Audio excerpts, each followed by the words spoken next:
দলীয় জোটের নির্বাচনী প্রচারের আরো খবর আমরা জানাতে চাই আপনাদেরকে। ঠাকুরগাঁও থেকে আমাদের সাথে যুক্ত হচ্ছেন রমিজ হুসাইন। রমিজ, সমাবেশ শুরু হয়ে গেছে ইতোমধ্যেই, কি বলা হচ্ছে সমাবেশ থেকে আমাদেরকে বিস্তারিত বলবেন।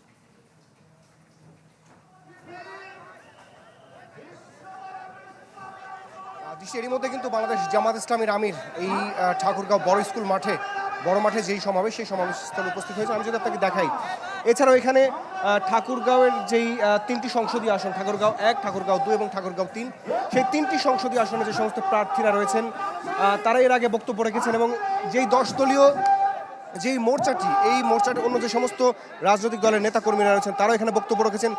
মঞ্চে আমরা দেখছি এনসিপির মুখ্য আহ্বায়ক সার্জিস উত্তরাঞ্চলের, তিনি এখানে উপস্থিত রয়েছেন।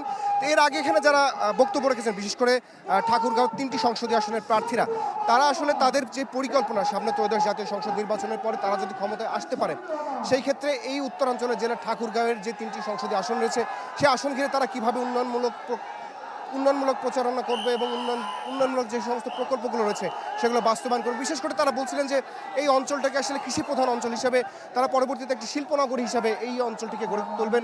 এই অঞ্চলে যে সমস্ত দর্শক, এর মধ্যে ডাক্তার শফিকুর রহমান, যিনি বাংলাদেশ জামাত ইসলামের আমির, তিনি বক্তব্য দিচ্ছেন। এর আগে যারা বক্তব্য রেখেছেন তারা মূলত তাদের উন্নয়ন পরিকল্পনার কথা এখানে উল্লেখ করেছেন এবং বাংলাদেশের আমির, জামাত ইসলামের আমির, তিনি এখানে এই 3টি সংসদীয় আসন ঘিরে এবং পুরো বাংলাদেশ ঘিরে তার পরিকল্পনা জানাবে। আমরা সরাসরি সেখানে চলে যাচ্ছি।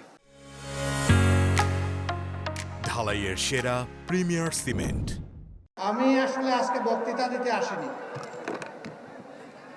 আমি এসেছি বঞ্চিত উত্তরবঙ্গের সাক্ষী হতে। একথাগুলো এর আগেও 2টি জনসভায় বলে এসেছি। একথা বলেছি আমি পঞ্চগড়ে, বলেছি দিনাজপুরে, এখন বলছি ঠাকুরগাঁয়ে। উত্তরবঙ্গকে বলা হয় বাংলাদেশের শস্য ভাণ্ডার।